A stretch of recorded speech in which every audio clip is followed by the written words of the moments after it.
전화로 듣는 순간 내가 반드시 이 자리에 나가야겠다는 생각이 들어요. 그리고 또 이분은 100대 1 특집 때 먼저 만난 적이 있습니다. 그쵸. 어마어마한 카리스마 그리고 그 우아함에 완전 푹 빠졌었거든요. 근데 새로운 작품을 하신 감독님하고 저희를 다시 만나러 오셨다고 합니다. 죽었는데 죽은 적이 없었다는 거네요. 돈 500에 죽은 사람이 돼버리고 노병 벗고 싶으면 이제부터 정신 차려. 난 살릴 순 없어도 다 죽일 순 있거든.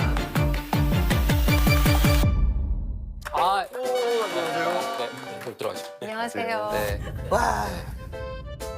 저희 구독자 여러분들이 이 두 분의 조합을 굉장히 신선하게 생각하실 텐데 두 분에 대해서 설명을 해주시면 좋을 것 같아요. 정말 우리가 3년 전에도 그랬지만 김희애 배우님을 소개한다는 것만큼 멍청한 일은 없죠. 그러니까 그게 되게 이상한 거야. 아무도 네이버에서 김희애 배우를 검색하진 않지 않을까? 그죠?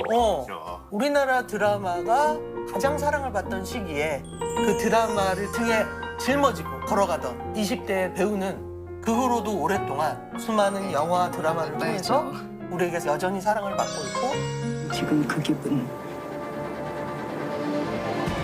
절대 잊어버리지 마. 저는 사실은 김희애 배우님이 퀸메이커를 일산 세트장에서 찍으신 적이 있을 거예요. 일산 많이 가죠. 네. 예. 근데 그때 저도 드라마를 일산에서 찍고 있었거든요. 근데 우리 제작진들이 우르르 서서 이렇게 있는 거여서 나를 기다린 줄 알았어. 아, 얘네들이 정말 감독을 존경한다. 그럴 리가.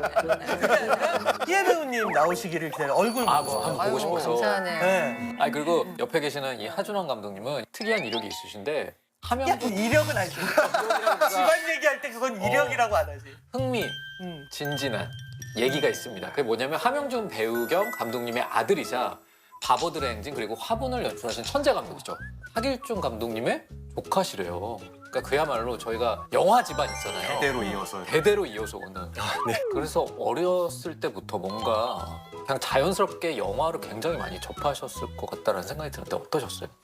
뭐 7살 때는 이렇게 필름 편집하시는 거 옆에서 이렇게 자르기도 하고 뭐 집안에서 촬영도 하고 청불 영화라든지 뭐 이런 거를 가감없이 이렇게 항상 집에서 보는 환경도 있었고 아니 네. 근데 제가 그 하 감독님 형님하고도 옛날에 같은 회사에서 뭐 일을 한 적이 있는데 네.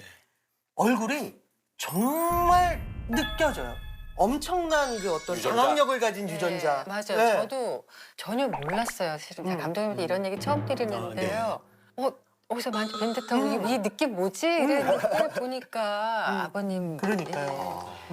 그치. 하명준 감독님은 사실은 배우기도 하고 감독이기도 하지만 동시에 리미에르 극장이라고 유명한 거. 그 극장을 하시면서 그때 거의 몇 개 없던 예술 영화 전용관 아니었나? 그랬죠. 예술 영화, 독립 영화를 엄청나게 정말 수입을 하셔서 시네필들한테는 고마운 분들 중에 한 분일 거예요. 근데 정말 그런 DNA 있잖아. 완벽한 DNA. 잘생긴 얼굴과 영화적 능력. 팬이 됐어요. 뭐가 안 좋은 게 하나는 있겠지. 야, 인간이 어떻게 다 좋냐? 콜레스테롤이 높으실 수도 있고 뭔가 그래, 약점 그래, 그래. 혈압이 됐습니다. 혈압이 높다. 혈압이 높다. 아, 네, 그래, 뭐 하나 있네. 자.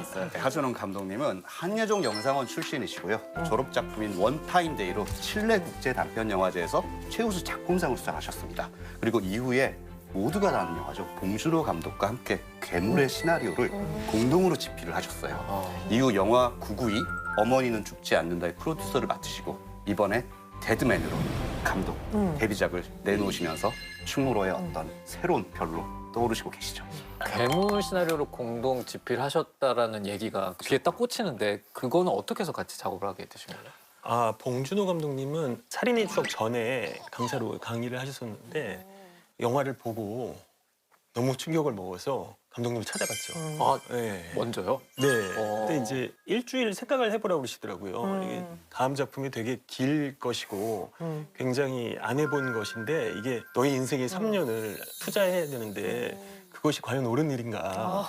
근데 같이 참여를 하고 싶다 말씀을 드리니까 그러면은 대본도 같이 쓰자 이렇게 제안을 주셔서 지금의 가족 영화로 돼 있잖아요. 근데 이제 좀 정치적인 어떤 함의가 들어있는 부분이 있잖아요.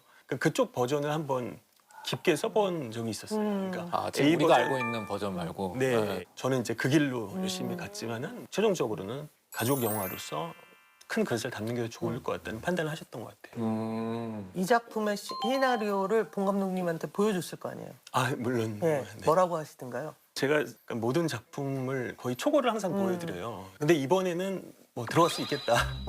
찾아받을 수 있겠다. 네. 제일 좋은 말이죠. 배우들이 이거는 붙겠다. 뭐 이런 아 읽어봤을 때 다. 이거 배우들한테 돌려도 된다. 뭐 이런 어떤 사인을 주시는 게 굉장히 사실은 큰 힘이 되죠. 예, 예.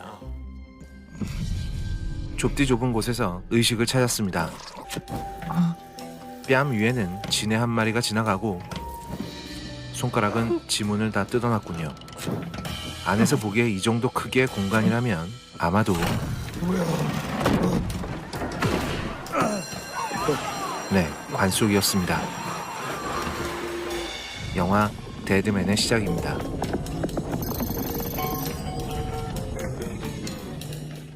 사업을 거하게 말아먹고 빚더미가 산더미가 된 이만재 씨는 사람 왔어요. 전 여기서 느껴졌어요. 이 사람은 절대 사업을 할 사람이 아닌데. 뭔가 전 그게 느껴졌어요. 뭔가 이 사람의 말투와 태도가 거지왕에 몰골을 하고 어떻게 싱싱한 장기라도 중고 거래해서 돈을 좀 마련해 볼까 하다가 네, 제가 주사도 잘 못 맞고요. 그 몸에 칼 대는 거 너무 하지만 속에 들어있는 걸 꺼낼 깡따구는 없는 모양이군요. 이름 예? 이름 팔아 그럼. 그래서 이만재 씨는 이름이요? 이만재라는 이름을 팔기로 합니다. 어떻게 팔아요? 그러니까 이만재 씨는 직업 바지 사장이 된 겁니다. 원래 잘 나가던 세일즈맨인 이만재 씨는 또 이 바닥에서 제일 잘 나가는 바지 중에 왕 바지 사장이 됩니다. 그러나 자기 명의로 온갖 불법적인 사업을 벌였으니 뒤통수가 산뜻할 리가 없습니다. 와 이게 계약서라는 걸 작성해 보신 분들은 저게 진짜 나는 공포스럽더라고요. 그렇지. 내 인감으로 계속 저렇게 뭔가를 찍는 저 씬이 진짜 공포스럽더라고요. 그래서 이만재 씨는 진짜 마지막으로 딱 6개월만 바지 사장 노릇을 해주고 그동안 모은 돈을 가지고 해외로 뜰 생각입니다. 새 인생을 살 계획이었죠. 이제 그만한다. 만재 씨를 공항으로 불러낸 쩐주. 그러니까 진짜 사업자가 다짜고짜 이만재 씨의 핸드폰을 부수고 그를 비행기에 태워 해외로 빼돌립니다. 2만 불이야. 딱 한 달만 버텨. 명의를 빌려줬던 불법적인 사업이 어딘가 뻐그러지고 만 겁니다. 이만재 씨는 속이 타들어갑니다. 어서 가족 곁으로 돌아가고 싶지만 그럴 수가 없습니다. 그런데 일이 터져버립니다. 전 이 상황도 되게 좋았어요. 사실은 다른 나라에 간 건데 공간 몇 개로 그거를 다 표현하셨잖아요. 네. 네. 이게 실제 마카오에서 찍은 거예요. 아니죠. 아니죠. 1,000억 원이요? 난 그 돈 본 적도 없는데? 왜? 억소리를 내보기도 전에 누군가가 이만재 씨를 찾아옵니다. 누구시죠? 뭐야? 왜? 뭐? 친절하게 내시경 검진이라도 시켜줄 건지 마취제부터 꽂고 보는군요. 그리고 이만재 씨를 우리가 처음 봤던 관 속에 처박은 다음 중국 어딘가에 있는 사설 감옥에 넣어버립니다. 근데 정말 중국에서 찍은 것 같아요. 다행이네요. 네. 공간을 되게 잘 잡으신 것 같아요. 그러니까 외국 갈 필요 없는 것 같아요. 바깥 세상에서 잊혀진 사람이 돼서 닭장 속의 닭처럼 얼마 못 가고 죽겠다 싶었는데 어느 날 아주 고급스런 착장을 하고 있는 여성 한 명이 이 사설 감옥을 방문해 이만재를 불러냅니다. 이 장면이다. 김혜배 오. 배우가 얘기했어.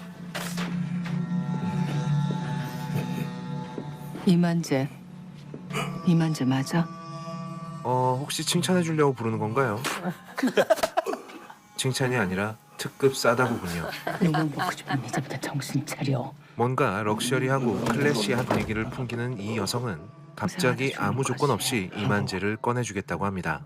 돈 500에 사진 한 장이면 바깥 세상에선 죽은 사람이 돼버리고 돈벌이를 위한 노역을 평생 하다 죽는 거지. 목숨값이 500. 이름값은 더 높겠지.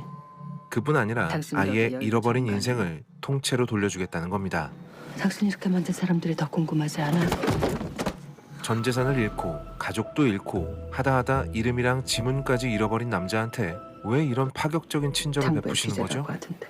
당연한 말이지만 세상에 공짜는 없습니다. 나를 칼로 쓰시겠다. 진짜로 더는 잃을 게 없는 이만재라고 불리던 이 남자에게는 다른 선택지가 없습니다.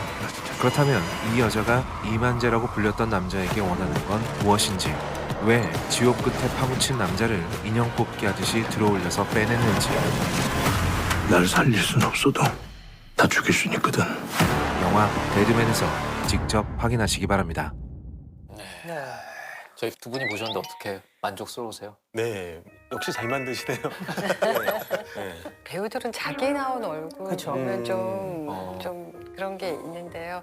아니 빨리 보여드렸으면 좋겠어요. 아. 네, 되고. 김희애 배우가 저번에 방구석에 오셨을 때랑 좀 달라진 게 있습니다. 저희가 신선도 무지수라는 거예요. 네. 영화 평점을 매기는 그 로튼 토마토나 메타크리틱 네. 팝콘 지수 같은 것들 있잖아요. 그거를 저희는 무로. 무로 매겨서 무를 드립니다. 진짜 뭐예요? 여기에 아 진짜 무? 아 저게 진짜 무대니? 너 바보니? 아니야 진짜 무인 줄 알았지. 너무 감쪽 같은데? 너 정말 취업하고 싶어서 안달이 났구나. 이게 열심히 해야 됩니다. 저희가 정우성, 설경구 배우 두 분이 나오셨을 때 이 무를 받기 위해서 두 분이 아주 치열하게 어필을 어마어마하게 하고 가셨거든요. 일단 문은 주시고. 네, 드리겠습니다. 마음에 안 들어요. 제가 뭐래? 두 분 어떻게 원하시나요? 원합니다. 하긴 내가 여기서 원하세요 그러는데 저희는 무는 내 저희는 괜찮아요. 저는 소재가 굉장히 신선했어요. 예, 어디서 오셨습니까? 네가 사장이야? 예, 뭐. 사실 저희가 뭐 바지 사자 그리고 명의도용 뭐 이런 얘기는 뭐 여러 사회면이나 이런 데서 굉장히 흔하게 접하는데 근데 이거를 영화로는 저는 거의 처음 본 것 같거든요. 그게 메인이 돼서. 그래서 저는 소재가 주는 게 굉장히 신선했다. 그래서 저는 물을 하나 드리겠습니다. 아, 고맙습니다. 던져. 하나씩 드리는 건가요? 저는 안 주시나요? 아 이제 이제 저희가 드리는 거 먼저 하시죠. 아, 이렇게. 저는 스타일의 신선물을 드리고 싶어요. 왜냐하면 이 영화는 사실 어느 정도는 굉장히 리얼리스틱한 공간과 스타일과 어떤 경우에는 상당히 장르적이고 심지어 만화적이라고 생각될 정도로 대단히 장르적인 곳들을 왔다 갔다 하는 그런 부분들이 저는 굉장히 재미가 있었어요. 그래서 네. 그런 스타일적인 부분에 신선물을 드리겠습니다. 감사합니다. 이렇게 좋아하시다니.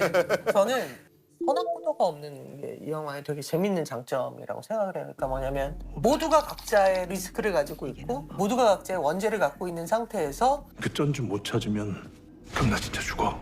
옳기 위해서 싸우는 것이 아니라 살기 위해서 싸우는 어떤 것들이 굉장히 신선하다. 그 장르적 신선함이 있다고 생각을 해서 저도 물을 하나 드리겠습니다. 네, 맞아요. 그러면 이제 이번에는 이제 두 분께서 직접 우리 작품은 이런 게 신선합니다라고 소개해 주면 좋을 것 같아요. 그 대답이 만약에 좋다면 물을 더 드리도록 쟤는 하겠습니다. 정우가 지건 줄 아네. 되게 생겼네. 어쨌든 제 옆에 되게 생긴 있으니까요. 애가 보면 저는 사실 캐스팅 단계 때부터 조진웅 배우님과 김희애 배우님 두 분을 한 화면에서 보실 수 있는 게 굉장히 신선하실 것이다. 거기에 신선 물을 어떻게 하는 거죠? 그래야겠네. 아, 네, 제가 이거 근데 되게 제가 드물거든요. 궁금한 게 이렇게 막 해보신 건 아니죠? 절대 아닙니다. 그렇죠. 예, 절대 감사합니다. 아닙니다. 그냥 이거 다 가지세요. 절대 아닙니다. 그렇죠. 예, 절대 감사합니다. 아닙니다. 네, 네. 절대 아닙니다. 2019년 4월 7일 사망. 죽었는데 죽은 적이 없었다는 거네요. 다른 걸 안 사시죠? 이름 예? 이름 팔아 그럼. 이게 이제 이런 수천억대의 바지 사장을 통해서 자금이 세탁되고 그것이 정경 유착의 도구가 되고 정말 아무것도 아닌 누군가가 그 세상을 향해서 장기를 두듯이 이번에는 얘를 한번 바지 사장으로 만들어 볼까?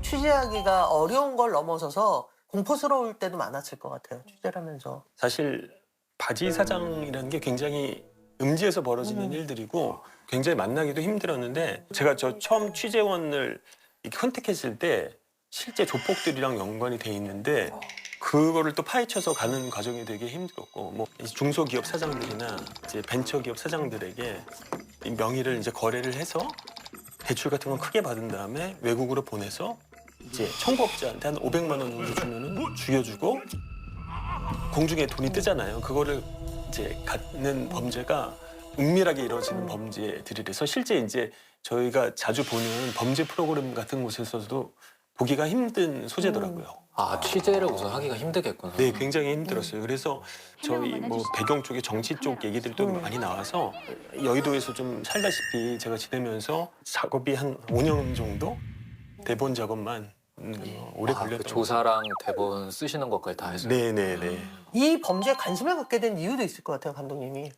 그러니까 사실은 이 범죄 자체에 관심을 가져서 이걸 쓴 게 아니라 사실은 개인으로부터 시작해서 국가 권력에 이르기까지 사회적인 어떤 시스템의 문제 이런 것에 대해서 얘기하고 싶었던 게 더 커요. 그냥 사회적인 테마를 좀 항상 영화는 가져야 되지 않나라는 그런 생각은 갖고 있는 것 같아요. 장르 이거는 영화에서도. 어쩌면 아버님의 영향일 수 있겠네요.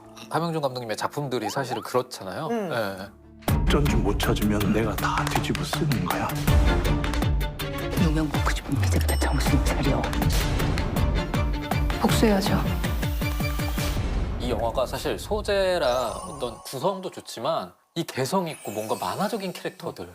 캐릭터가 너무 풍부하잖아요. 네. 이 영화는 바지 사장으로 1,000억 원의 행령 누명을 쓰고 중국의 사설 감옥에 갇힌 만재 그리고 만재 앞에 나타나서 목숨값을 담보로 위험한 제안을 하는 정치 컨설턴트 심여사 그리고 만재 때문에 아버지가 죽었다고 생각하는 딸 공희주 이 세 캐릭터가 그걸 이끌어갑니다. 그러니까 어떻게 보면 세 캐릭터가 각자 서로 다른 생각을 가지고 있음에도 불구하고 서로를 조금씩 이용해 가면서 결과적으로 결말로 달려가는 그런 이야기거든요. 필요에 의해 만나야 되는 거죠. 그렇죠. 네. 이게 퀸메이커에서도 비슷한 역할을 하시잖아요. 그러니까 퀸메이커는 좀 컨설턴트라고 하기엔 좀 더 그보다는 큰 그렇죠. 캐릭터지만. 거기서는 제가 이제 대기업의 해결사였는데 본의 아니게 저를 그 정치 컨설트화해서 이렇게 변하는 과정을 이렇게 보였었고 여기는 이미 모든 판을 뒤흔드는 시작부터 대단한 건물이고 큰 손이고 완전히 레벨이 다른 것 같아요. 네. 그러니까 이 영화에서 희애 배우님이 맡으신 캐릭터가 과거가 그렇게 많이 설명되는 캐릭터는 아니에요. 아니죠. 네. 아닌데 어떤 친구인지 막 느껴지잖아. 그러니까 아마도 꽤 명문가에서 태어나서 애초에 이거와 상관없는 어떤 걸 하다가 어떤 모멘텀에서 갑자기 정치를 바꿔야겠다고 결심한 거잖아. 뭔 수단을 쓰건 난 애초 약속대로 황 의원만 잡아뜨리면 돼. 그러니까 어떻게든 정부부터 찾아와. 최종 빌런으로 갈 수도 있는데 네. 어떤 선들을 이렇게 명백하게 잘 갖고 있는 캐릭터? 특히 저는 이 영화 속에서 스타일이 굉장히 재미있었어요. 왜냐하면 제가 생각하는 그리고 최근에 유행하는 어떤 올드머니라는 그 트렌드를 어떻게 보면 정확하게 짚어주는 그런 옷들을 입고 나오시더라고요. 그래서 그런 스타일 같은 것들은 어떻게 선택을 하셨는지 그게 되게 궁금했어요. 저는 뭐 그렇게 패셔니스타는 아닌데 좋게 봐주셔서 감사한데요. 이제 이번 역할은 좀 오히려 올드머니룩보다는 조금 더 이렇게 화려하게. 네, 좀 오버해서 볼드한 액세서리도 많이 하고 저희가 상상할 수 없는 그 파워를 갖고 있어요. 홀리 그래서 하여튼 이 꾸미고 이 외적으로 이렇게 분장하는 게 굉장히 좀 너무 재밌었어요. 그 배우들은 뭐 예쁘게 나오는 것도 좋지만 그보다 더 좋은 거는 자기와 완전 다른 모습을 보이는 거를 갈망이 있잖아요, 갈증이. 근데 이번 역할이 그랬어요. 그래서 너무 신나가지고 했죠. 그래서 저는 연기하실 때 이 캐릭터를 분석하시고 연기를 하셨을 텐데 이 부분에 가장 중점을 둬야겠다라고 생각하셨던 부분이 있었을 것 같은데 그게 어떤 부분일까요? 글쎄 이게 뭐 정확한 답이 될지 모르겠지만 이제 이 사람이 어떤 빌런인가 아닌가를 생각을 하고 한다기보다도 저는 그 씬에만 중점을 둬요. 그 씬에서는 악역이 될 수 있고 이 깊은 곳엔 제가 어떤 사람이라는 건 갖고 있지만 그래도 비중을 둔다면 저는 그 씬에서 여기서 내가 빌런이라면 그렇게 하고 그래야 좀 쉽게 복잡하지 않게 좀 풀어나가는 내 생각에 맞는 답을 했는지 모르겠네요. 근데 그래서 그런가 정말 끝까지 모르겠더라고. 이 사람이 선인지. 익숙한 패턴을 버리고 상상할 줄 알아야 이기는 법. 그런 캐릭터를 김혜 배우에게 그 책을 줬을 때 어떤 마음이었어요? 그러니까 의외로 배우들 많습니다. 네.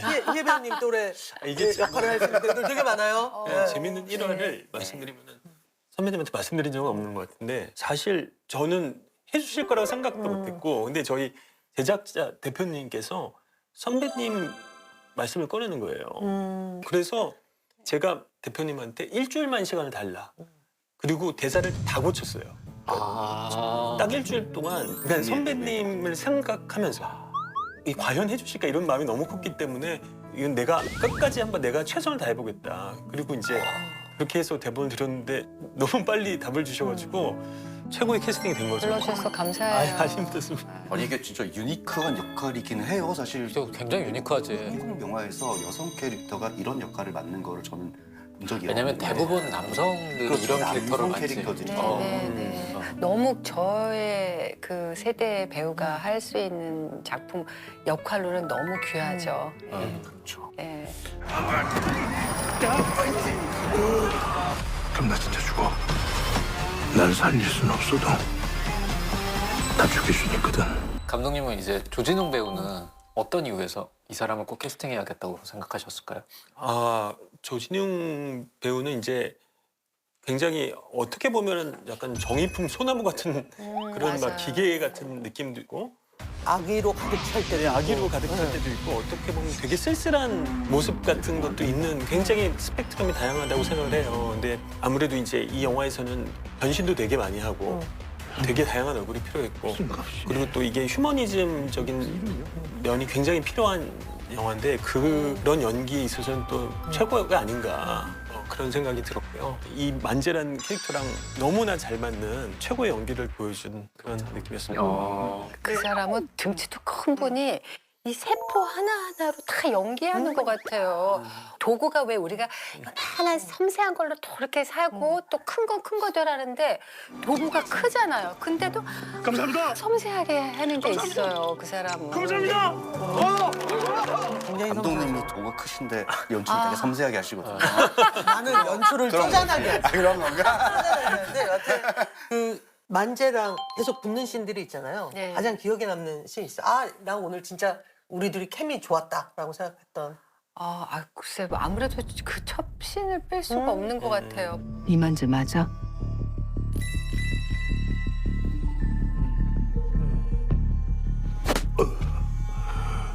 요명 벗고 싶으면 이제부터 정신 차려. 우선 등장도 강렬했는데 만나자마자 따기를 때리시잖아요. 굉장히 찰지게. 근데 궁금하더라고요. 그게 한 번에 오케이가 나나요? 정말 그런 거 궁금해. 뭐 잘못돼서 뭐 네. 다시 테이크한 건 아니고 그냥 좀 그렇죠. 이렇게 다른 느낌? 각도라든가 뭐 다른 느낌에서 이렇게 했는데 네. 많이 안 같아서 네네 한 세 번 정도. 네, 했던 것 같아요. 네. 촬영할 때 많이 하세요? 그런 거? 맞는 장면을. 남는 거 되게 좋아하더라고. 맞는 거 정말 왜? 내가 제일 기억에 남는 건 이제 염정아 선배랑 네. 촬영을 하는데 제 남편으로 나왔어요. 철이 없는. 그래서 따기를 양쪽으로 맞는데 근데 나 맞을 수 있는데 정한가 그러는 거야. 촬영 직전에 슛 가기 전에 나 배구했다 그러는 거야. 근데 물어보는데 진짜 배구를 했대. 고등학교 때까지 배구를 했대. 손이 크신가? 아니 제가 맞아본 따기 중에 아직까지 기억에 남는 따기였어요. 다르긴 하더라고. 여러분, 한국에서 여전히 사이즈가 제일 큰 벤처는 대선이에요. 황 의원이 창당한 목적도 결국 그거고요.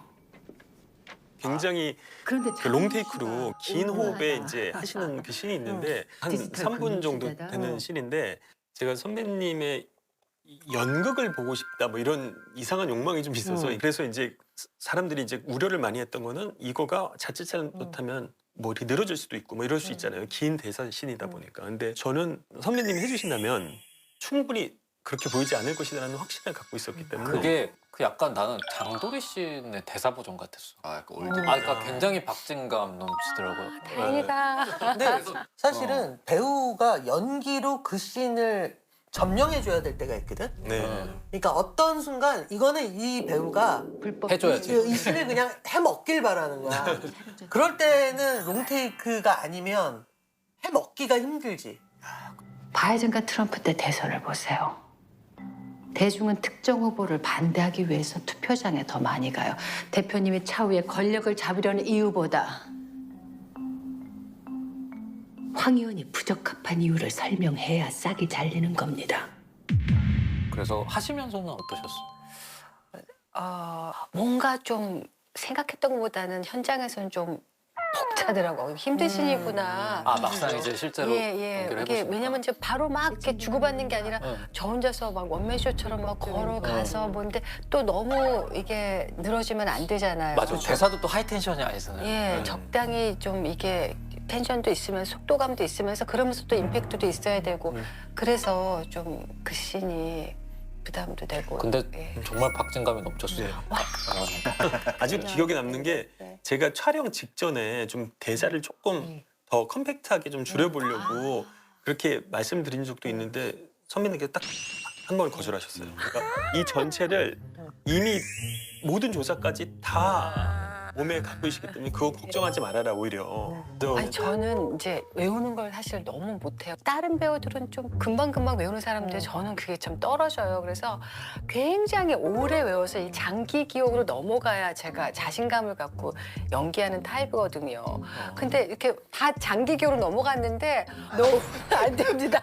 오히려 그게 더 헷갈리다. 되게 그 신인 감독이 얄팍한 조바심을 그러니까 한 번에 그냥 안심시켜 주시면서 그냥 그 저한테 너무 힘이 됐어요. 막. 아, 네. 네. 그렇죠. 그리고 사실 이제 김혜 배우님이야 이제 연기에 대해서는 뭐 이렇다 저렇다 다른 말이 아니에요. 나올 수 없는 입이 아플 그런 배우시고 사실 한국에서 연기 제일 잘하는 배우가 누구예요?라는 말은 질문은 사실 저희 어머니한테 물어보는 게 제일 빨라요.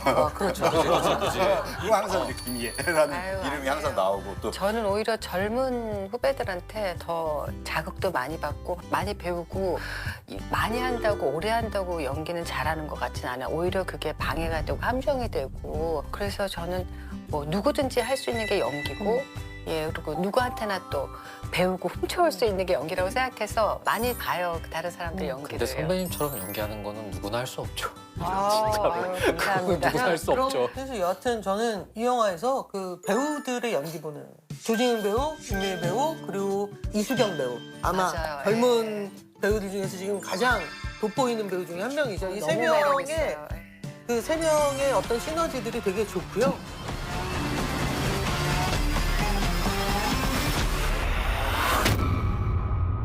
그래서 저는 사실 이 설 연휴에 개봉하는 이 데드맨을 많은 분들이 보셨으면 좋겠거든요. 네. 근데 저희가 이제 이게 유튜브로 옮겨오면서 공약이 생겼어요. 이게 네네. 뷰를 달성하면은 여기 출연하신 분들이 어떤 걸 해주겠다 공약을 하는데 참고로 정재영 감독님 아시죠? 네네. 네, 정재영 감독님하고 허성태 배우님은 20만 조회수를 넘었을 때 두 분이서 코카인 댄스 아세요? 그걸 추셨어요. 네. 그 자료 한번 있나요? 조정 감독님이 추셨다고 진짜? 오! 오 마이 갓. 이게 유튜브에 있어? 있어. 우리 거기에. 대박. 저게 영화 우리 프로그램에 도움이 됐는지 모르겠어요. 라는 생각은 두 물론 분은 있습니다만 만약에 저희 컨텐츠가 20만 조회수가 넘었을 때 어떤 공약을 하실 수 있을지. 아, 저희 또 이렇게 영화 홍보를 위해서 이런 자리를 또 마련해 주셔서 저희가 방구석 1열을 홍보할 수 있는 릴스를 하나 오. 찍어서 감사합니다. 보내드리면 어떨까요? 예. 오, 감독님. 아, 네. 잘하실 것 같아요. 이제 저희가 최종 신선도 무 지수를 매겨야 되는데 저희가 5무 만점인데 네. 저는 데드맨이 정말 잘 됐으면 좋겠거든요. 네, 감사합니다. 아, 자, 한개더 새해 복 많이 주세요. 받으시라고. 드리겠습니다. 감사합니다. 데드맨이 된 만재와 정치 컨설턴트 심여사가 만난 장소는 1번 영국 왕립학교, 2번 중국 사설 감옥, 3번 제주 해녀의 집, 4번 일본 이자카야, 5번 파리 베이커리입니다. 대부분 바지 사장은 일본 이자카야 좋아하잖아. 이작가야지. 야, 바지 사장도 이자카야 좋아해. 댓글로 정답을 남겨주신 분들께는 추첨을 통해 영화 관람권을 보내드립니다. 이번 설날엔 데드맨과 함께.